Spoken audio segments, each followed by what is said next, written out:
এবারে যেটা আমরা 15টা বছর মুক্তিযোদ্ধা হলো, এই 15টি বছর ঠিক মতো এখানে আসতে পারিনি, ঠিক মতো কিছু করতে পারিনি। তো এইবারই মনে হলো জনগণ যে একটা ফ্যাসিস্ট থেকে মুক্তি হয়েছে, তার যে জনরোষ জনঢল যেভাবে নেমে গেছে এটা অবস্মরণীয়। এবং আজকে এটার ভিতর দিয়ে আমি মনে করি আমাদের যে বিজয় সব কিছু জনগণের মাঝে চিন্তার চেতনার ভিতরে যে আজকে প্রবাহিত হচ্ছে। এই যে জাতীয় স্মৃতিসৌধে আপনি লক্ষ্য করেন লাখো জনতার ঢল নেমে গেছে। তা আমি মনে করি এটি যথেষ্ট নয়।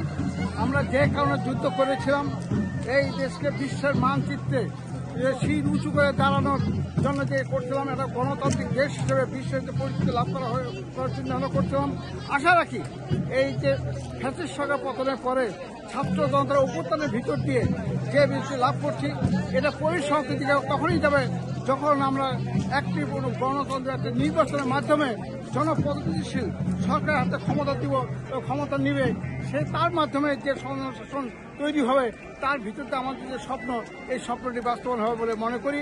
আর আজকের এই পাথরে দাঁড়িয়ে যে সমস্ত ছাত্র শহীদ হয়েছে সকলের প্রতি আমি গভীর শ্রদ্ধা নিবেদন করছি।